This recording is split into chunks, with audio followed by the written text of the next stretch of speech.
I was a communist for the FBI.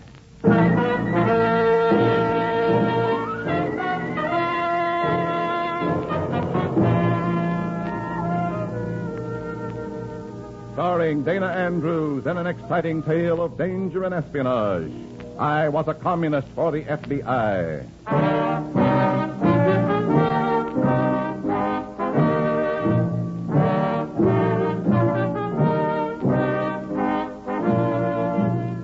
From the actual records and authentic experiences of Matt Cvetic come many of the incidents in this unusual story. Here is our star, Dana Andrews, as Matt Cvetic, who for 9 fantastic years lived as a communist for the FBI. 9 years of solitary confinement. For 9 years, crowds jostled me. Waiters took my orders. Conductors punched my transfers. Operators got me telephone numbers. I was free and at large, but I was in prison. I walked in crowds, and I was alone. I had comrades, but I didn't have friends. And that's only part of what it meant to be a communist for the FBI. In a moment, listen to Dana Andrews as Matt Cvetic, Undercover Man.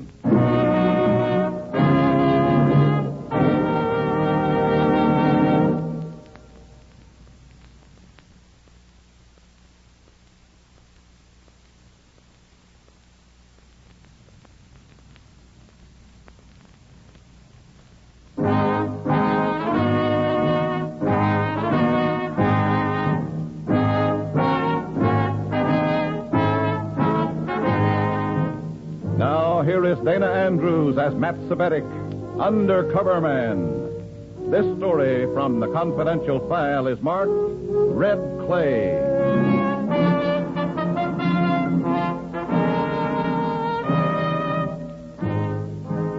For several days, I've been noticing a peculiar, speculative look in Comrade Revchenko's official eye when he doesn't think I'm watching. He's sizing me up. When your chief in the Communist Party takes stock of you, you don't know if you're on your way up or on your way out. I don't have long to wait to find out. Revchenko wants to talk to me in private. And I put on my mad face, which helps me get away with some stuff that would land other comrades in front of the Control Commission for disciplining. Comrade Cvetic, you have lived in this town most of your life. That's right, Comrade Revchenko. You went to Uptown Senior High School. That's right. Then you know the principal there, Mr. Dexter Delancey. I never heard of Mr. Dexter Delancey. He may have been after your time. Dexter Delancey has a very ingenious and realistic approach to the problem of influencing American youth.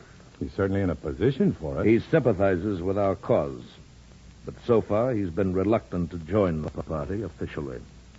Now, however, he has agreed to discuss the idea broadly. You are to meet him at his office at 4 o'clock for a general chat. Once he joins the party, you will instruct him in your duties. You mean I'm to groom this highbrow to replace me? We need him.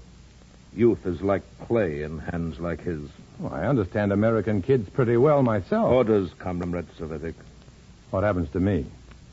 You will be sent to neglected strategic areas. Farmed out to the miners, you mean? Sent to strategic areas, Comrade Cvetic. I'm useful here, and I've been home here. I see no reason... Comrade Cvetic. 4 o'clock, Principal Delancey's office. Cultivate him carefully. I strolled down the somehow shrunken corridors of my old high school. Same old bulletin board, same old corny student cartoons on it, same graduation dance notice, the same decent, hopeful, eager kids.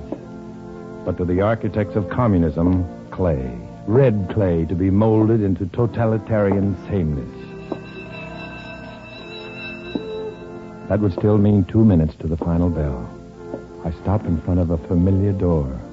Room 10. Miss Hunter. Miss Hunter with the mass of bronze hair and the electric green eyes. Miss Hunter, my English teacher with whom I once imagined myself deathlessly in love. I reach for the doorknob. Down to bottomless perdition. I stand in the doorway, gaping. A big, mature-looking boy is reciting earnestly, but I hear him dimly. It is his teacher I gape at.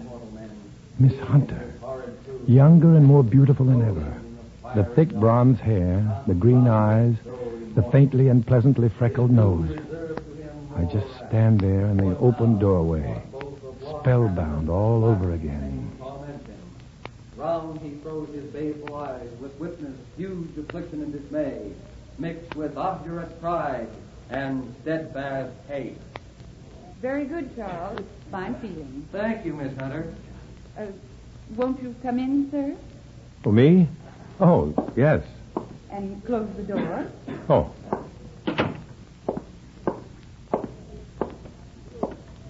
Are you the father of one of our students here? What? Oh, no. No.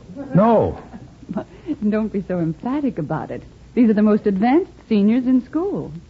Oh, yes, Miss Hunter. That's all, class.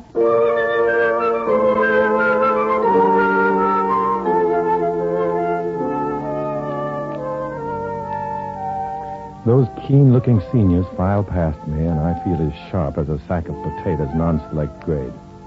The young man who'd been reciting when I came in is talking to Miss Hunter. I feel a bond of sympathy with him. I know just how he feels. I was in love with my teacher once, too. He leaves, looking at me curiously, and then our beautiful teacher approaches me, straight out of the golden lilac yesterday. Only it can't be. Hello. I'm Miss Hunter. Oh, well, now I've got it straight. Mrs. Hunter used to be my teacher, that's it. My mother. She's teaching in Buffalo now. You were a pupil of Mother's. Matthew Savetic, tell her. And not just a pupil. I was her devoted pupil. Oh, I think I understand. I'm having a somewhat similar problem with one of my students. Well, he'll get over it. Well, I hope so. Unless he meets your daughter 18 years from now. I'm so sorry you can't see Mother. Oh, that's all right. I have an appointment with Mr. Delancey. Oh? What did you say your name was? For my mother. Well, I have it written down someplace. Now, if you'll give me your telephone number, I'll call you and spell it for you. Okay?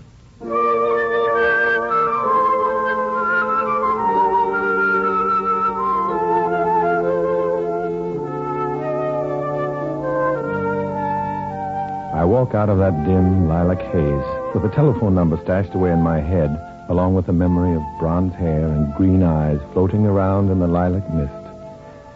I don't want to conduct red business in lilac time, but I've got to. The bubble bursts and soap gets in my eyes. And superior, horsey-toothed Principal Dexter Delancey gets under my skin with his theory for the reconditioning of young minds to the communist idea. And what is my method? Simply this, Mr. Kubellic. Savetic. C-V-E-T-I-C. I am in a position to point out in my own history classes that our American forebears would have been communist sympathizers today. Oh, that's a good trick if you can do it. Oh, I can do it.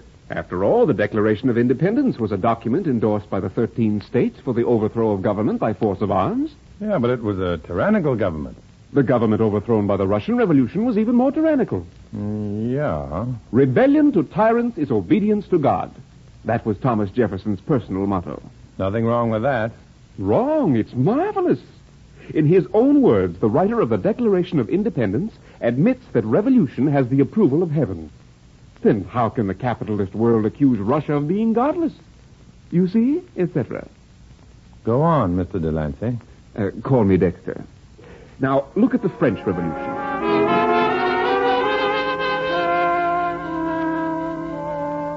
The more I listen, the sicker I get inside. Sick and scared. There's danger in this smirking egotist, so vain about his learning. In this man lies infinite danger to America, this walking, talking decay, so close to our youth. I listen to him so I can remember what he says, because I've got to find the answers someplace. When I finally get out into the clean air, I dial Chanute 3211 and invite myself over to call on Miss Mary Hunter. Even if I didn't have a plan, I'd want to see her anyhow and look at her. Just sit and look at her. Mr. Savetic, you're right on time. Come in. I walk in, stumbling stupidly on the throw rug, and walk into the living room in the presence of that other schoolboy admirer of Miss Hunter, the student named Charles. Mr. Matthew Savetic, Mr. Charles Weber. Hello, Matt. Chuck? I've been helping Charles compose his valedictory speech for graduation. Oh, I didn't want to interrupt anything. Well, I'd rather talk. A seasoned debater, this Charles Weber. Oh, we'll find something to debate about, I'm sure.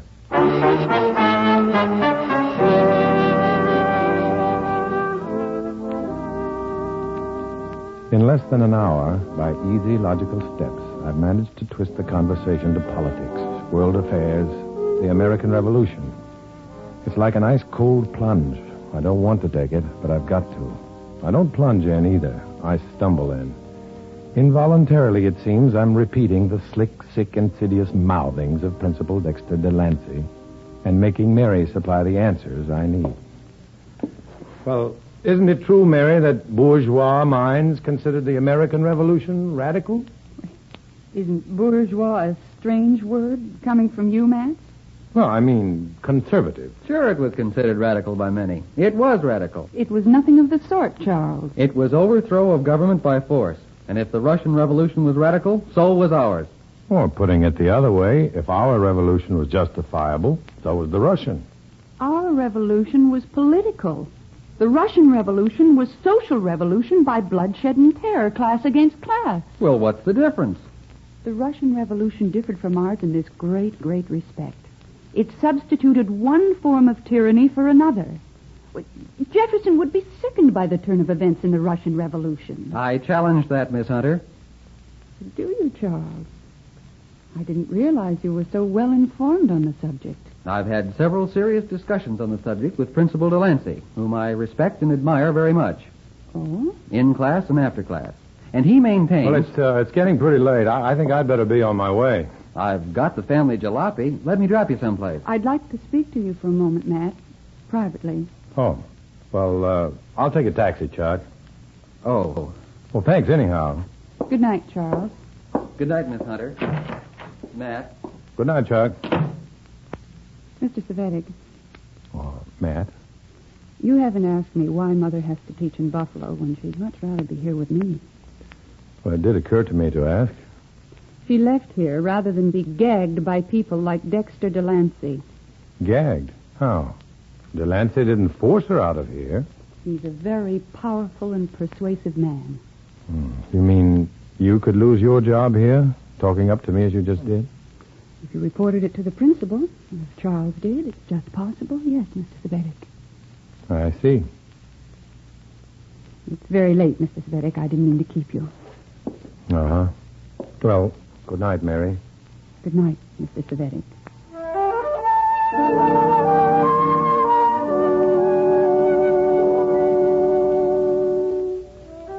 I spend a bad night thinking of Mary Hunter having to be cautious of a man like Dexter Delancey. I have a knot in my stomach thinking about young Chuck Weber, honor student, parroting the red line right out of the horsey mouth of Dexter Delancey. But that note of jealousy at the very end of the evening gives me the big idea. Turn Chuck against me because of Mary, and he might lump Delancey with me and turn against him, too. Maybe. I'd have to keep on supporting Delancey's views. I'd have to keep goading Mary into fighting me on them. Because if it comes to either Mary losing her job or my losing mine, she'll have to go. It's like that sometimes, being a communist for the FBI, and it hurts. It hurts bad.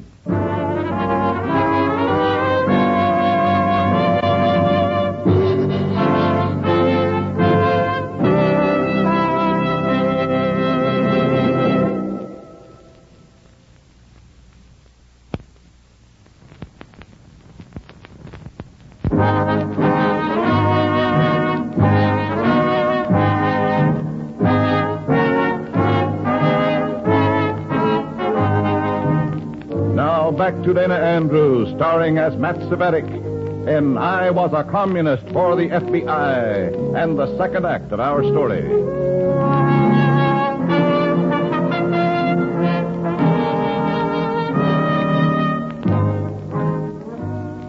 All right, I'm a heel.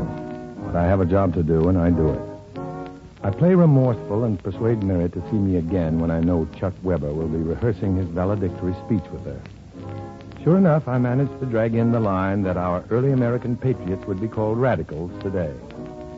I won't give the unpleasant details. They're too taut and angry and white-lipped, and I hate to talk about giving Mary Hunter pain. But it works in this important respect. When Mary asks again to talk to me alone, Chuck Weber pounds out of there, but slamming that door. Oh, dear. He's pretty mad. Oh, he's very strange. He's very jealous. I'm sorry. He has no cause to be. Then I'm sorry. I asked you to stay to ask you a very direct question. Maybe I know what it is. I know you were seeing Principal Delancey the day you wandered into my classroom. I didn't just wander in. I made a point of it. I'm asking you, are you a communist?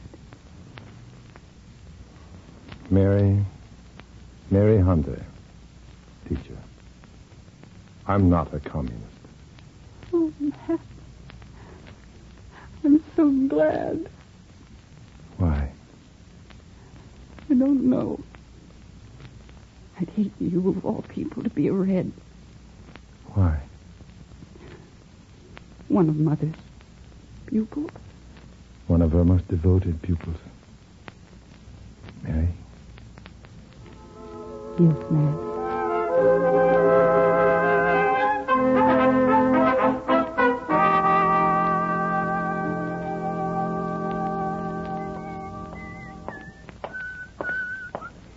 All right, Savetic, hold it. Wait. Chuck, have you been waiting for me in this alley all the time? If Mary's finished talking to you, I want to talk to you, guy. Mary? Yeah, Mary. And keep away from her, you sneaking Red. Funny you should say that. All I know is what Dexter Delancey tells me, and you wouldn't call him a Red, would you? Are you going to keep away from Mary? You're a powerful 180 pounds of star fullback, Chuck, and I haven't fullbacked in many a year, but the answer is no. All right, then. Oh. Don't make me hit you, son. You won't be able to. Cut it out. Fight, Tommy. Sir, fight! All right, you're not cut. Get out of there. Chuck, get out of here. Hit the grit if you want to graduate. Yeah. Run! Yeah.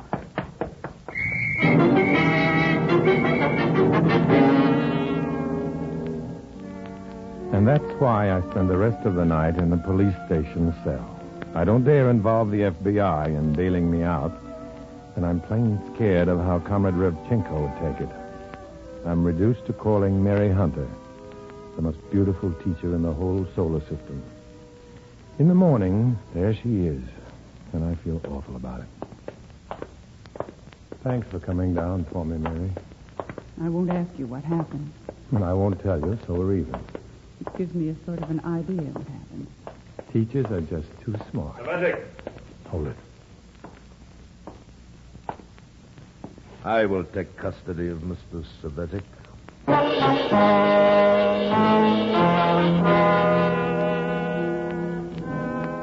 Comrade Revchenko gives Mary a withering look and then steers me outside and into a taxi. We don't say a word until we get to his office. He sits down and I stand. He looks at me with contempt. That's okay, though. I don't admire him either. In the future, Comrade Savetic, save your street brawling for party purposes. Was it in the paper? And I came down just in time to relieve that woman of you. Who is she? A friend. She is not in the party. I would know her. She's not in the party. Then stay away from her. All right. These bourgeois women with their emotional demands. Keep away. I heard you. Remember, or you will regret it. Don't worry. Go. But I want to see Mary once more. I just want to look at her. It's busy just before graduation, but she takes a few minutes at lunch to sit on a bus stop bench with me, 5 blocks from the school. Neither one of us is very happy, though. After the other evening, when you denied being a communist, I thought things might work out, perhaps. I still say I'm not a communist, Mary. What about that dreadful man who came for you in jail? Well, you toadied to him as if he owned you. Why? Because he does own you, body and mind and soul, and you don't have to tell me why. Mary, please, don't cry. I'm not. You are, though. There was something just so sweet and sort of tender in a pupil of my mother's. Falling in love with the daughter? Don't take it so hard then, Mary. I'm not in love with you. It was a bit of nostalgia and sentimentality. You prefer it that way. That's how it is. Savetic, Revchenko, I might have known it. get in. Matt. You'd never understand. Savetic.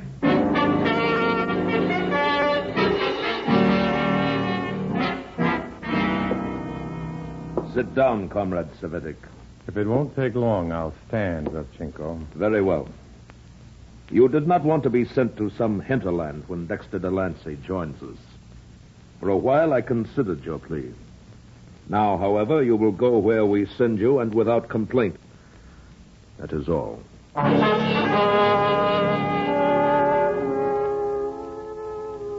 don't call Mary again, but I've got to see her. I just want to sit and look at her. And the place would have to be the graduation hall of Uptown Senior High School.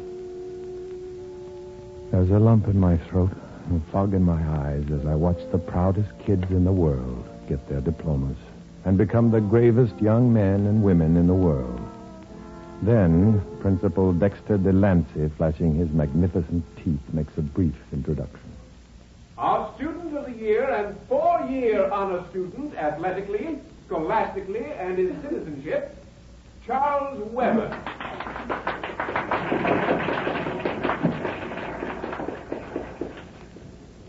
Principal Delancey, members of the faculty of Uptown Senior High School, fellow students and friends.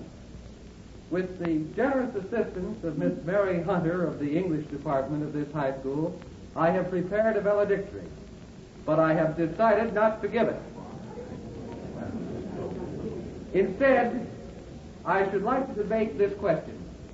Is the revolutionary philosophy of our founding fathers radical? I shall ask our distinguished principal and revered teacher to take the affirmative in that debate. Mr. Delancey? Oh, brother. Mr. Delancey! No, most certainly not. This is most irregular, Charles. Give your prepared speech.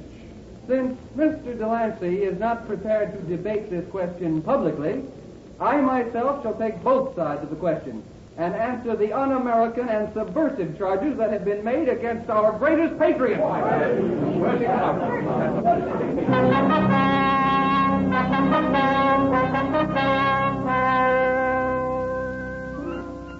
It's great. Point after point, slander after slander against our founding fathers. Chuck Weber breaks down, coldly, methodically, magnificently. Dexter Delancey gets up in the middle of it and stalks out. And when it's all over and Chuck Weber sits down, they all stand up and cheer. I stand up in my chair. I want to look at Mary Hunter. I see her, and she's beautiful. She's crying. I just stand and look at her. I just want to look at her. That's all.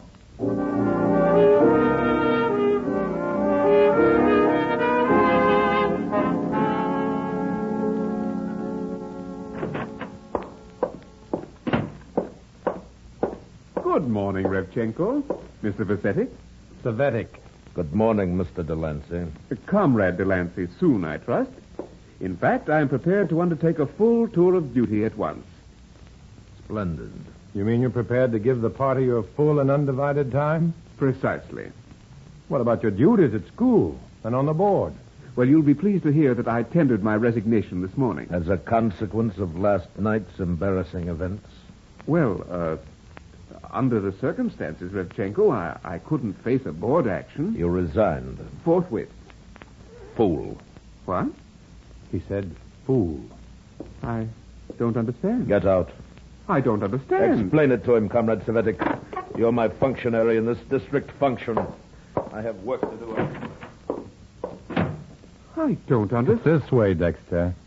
As principal, Dexter Delancey of a metropolitan high school, and a member of the board, you'd have been invaluably situated for the service of the party. But You could have worked behind the scenes. Instead, you became plain Mr. Dexter Delancey, of no use to the Communist Party. Incredible. I'm ruined. Sorry, Dexter.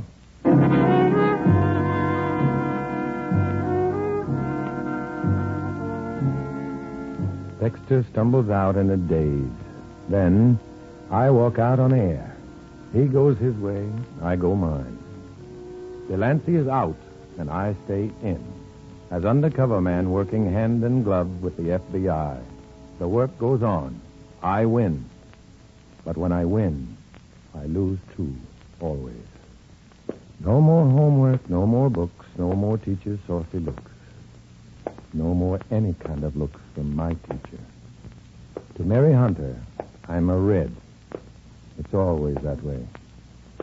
I'm a communist for the FBI. I walk alone.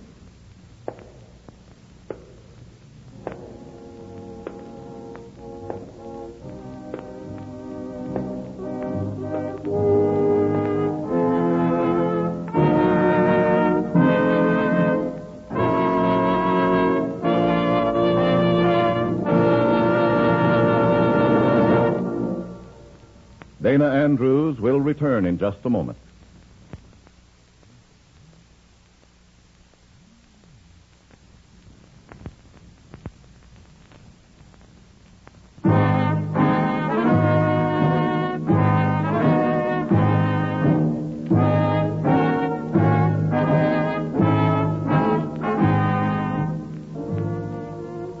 This is Dana Andrews with the word about the story you've just heard. This play, although based on fact, is happily a rare instance.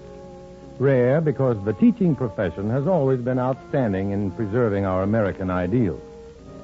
In this story, as in all others, names, dates, and places are fictitious to protect innocent persons. Many of these stories are based on incidents in the life of Matt Cvetic, who worked undercover for the FBI. Next week, another fantastic adventure. Join us, won't you?